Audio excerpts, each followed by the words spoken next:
Hello, habari ma Africa. Welcome to Amalinda conversation with Vus'muzi. Hello, Jambo, habari, ma-Africa. Today we are thrilled to introduce one of the exciting and informative podcasts called Conversation with Amalinda, sitting with Vusi. The podcast is not intended to compete, but to complement other podcasts that are already existing. And we so far believe that this podcast will be able to educate, to engage, to create a platform where people will be able to have ongoing dialogues regarding various issues that affects us in our daily lives. By the way, the podcast seeks not only to provide solutions, but also to create a platform where we can think how we can find solutions.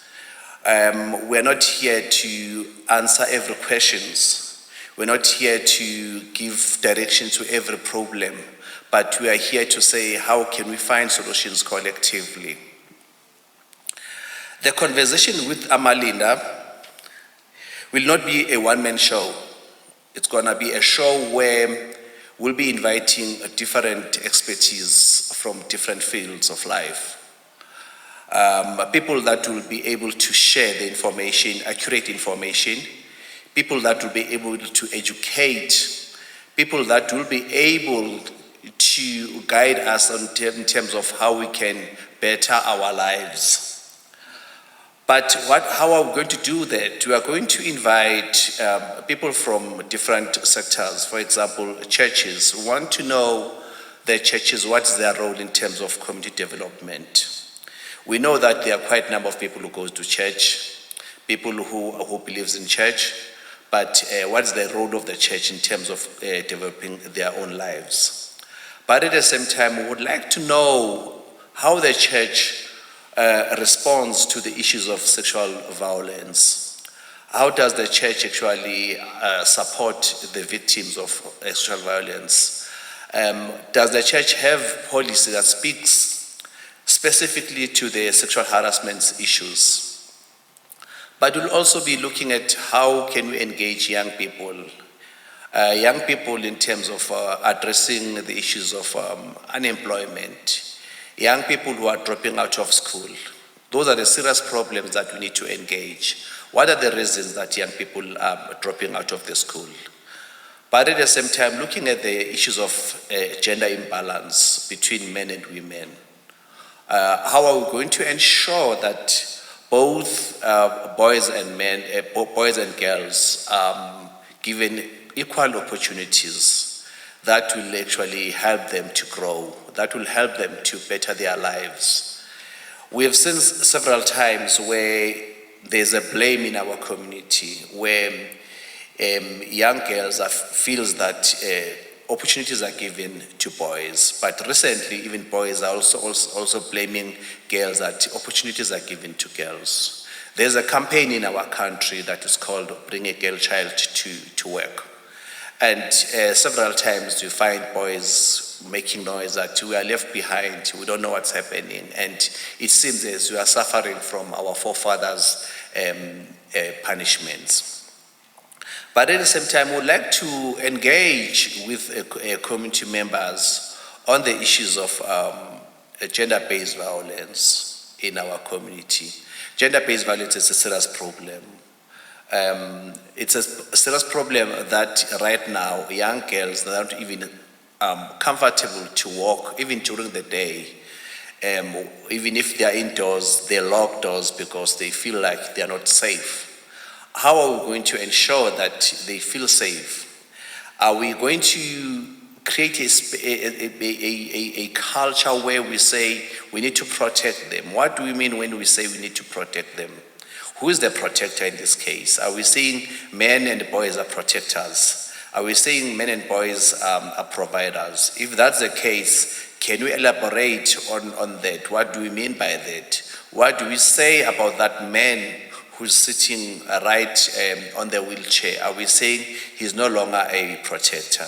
What are we saying to that man who's unemployed? Are we saying that man is not a provider? So this platform, it's a platform we are going to engage to say, what do we mean by provider? What do we mean by a protector?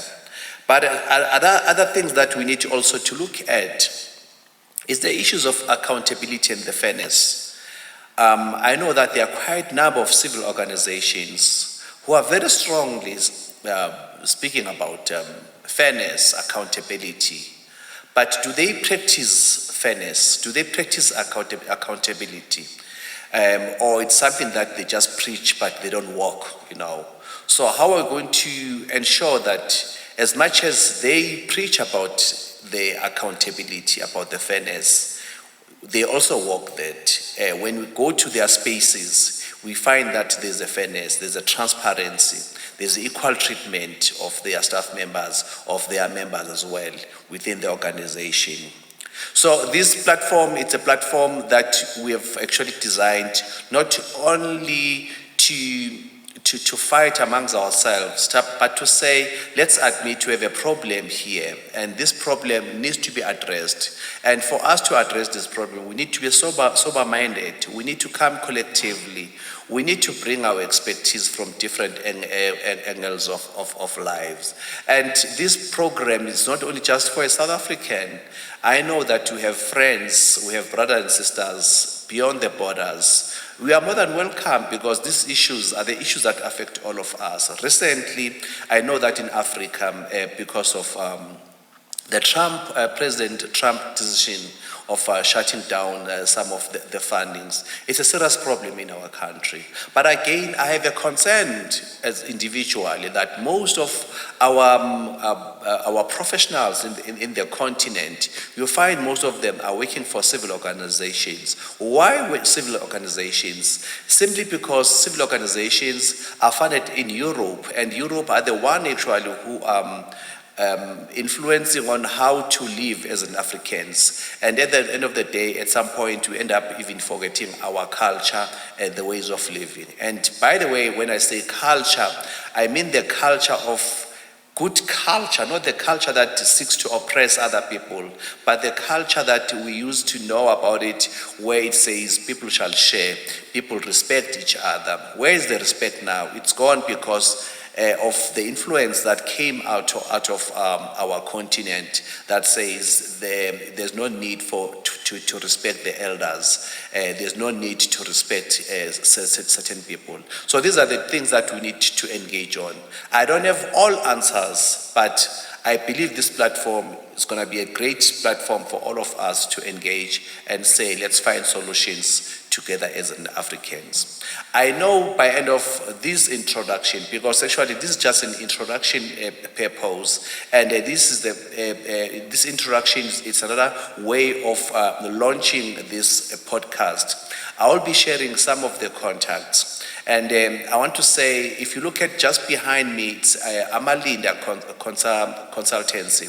Amalinda Consultancy is also actually willing to provide training. Amalinda Consultancy is also actually willing to provide facilitation on these issues. Amalinda Consultancy is also actually willing to help in terms of reviewing or developing certain policies that speaks to our lives. Amalinda also speaks on how we can engage on gender-based violence and how can we promote gender equality to make sure that we all live in harmony and fairness. So by end of this program, I'll be able to share the numbers, and I'm willing, I'm open for you guys to comment, to subscribe to this program, to make sure that this program actually becomes a most wonderful, exciting program. You need to subscribe, you need to share likes, you also need to share comments. We'll actually share the contacts, so we'll be able to give us the feedback where we can improve, where we can go, where we can change things. Because remember that it's not a one-size-fits-all. The approach, it should be actually more open. We need your input. To ensure that we have more productive show, please contact us, subscribe to the program, to the podcast. Make sure that you give us a feedback on the chat box, and feel free to communicate with us on the email address. And this is our number where you can reach us whenever you need our services. It's +27 73 947 2189. I'll repeat again, +27 73 947 2189. Alternatively, +27 66 512 1536. I will repeat again, +27 66 512 1536. The email address is vusi@amalindaconsultancy.co.za, or visit our website www.amalindaconsultancy.co.za. Zikomo kwambiri natenda.